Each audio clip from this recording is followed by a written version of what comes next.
Hey guys, welcome back to the craft box.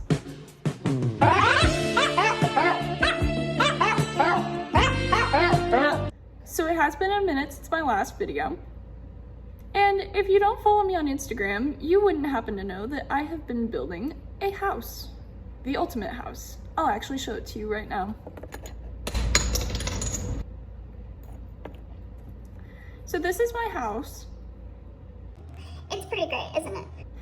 And I figured instead of just showing the process on my Instagram, by the way, if you aren't following me on there, why aren't you? I would show you here with me voicing over. Hopefully it goes well, unlike the last time. It was definitely difficult. We didn't need to cut to it again, but that's fine. So without further ado, let's dive into the craft box.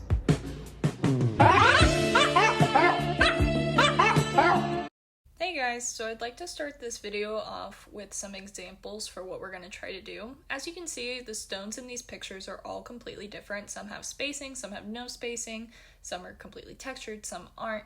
This is all based on the type of egg cartons you're using, but this is great because egg cartons are so versatile in crafting, and I personally really like to use them for stone. So keep these in mind as we're going along, and we'll just see what we can do today. In the morning, I wake up and I head to my egg carton storage room. Everybody has one of those, right? I then teleport upstairs where my dogs harass me for attention, or they just want the egg carton. To make the stones, I rip the carton up into small little shapes. Shape doesn't really matter. I'll be using these to make the first of 2 fireplaces.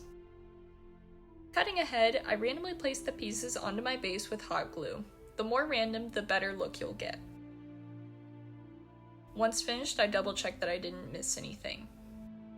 Then I seal it all together with white paint, which is also the grout color.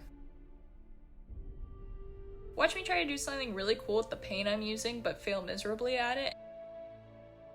I paint each color on one by one, allowing the same color to touch now and then, as it allows for more creativity and it provides a general realistic look.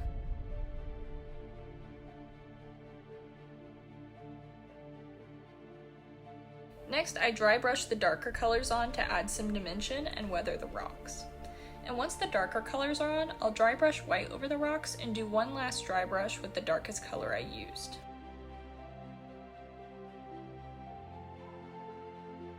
The perfect white grout cheapens the look, so to get it more realistic, I'll water down the black paint and wash it through the grout.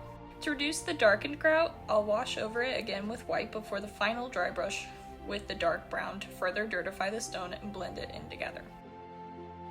And here's the final look. I try not to wait too long between stone parts, as execution can differ greatly depending on how long you wait. I did this fireplace about 5 days after the base, and they still look cohesive. I have one more fireplace to make before I can move on, but I'd like to thank you for joining me in the craft box today.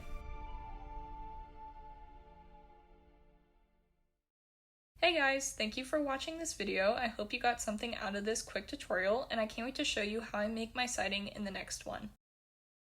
Until then, stay crafty.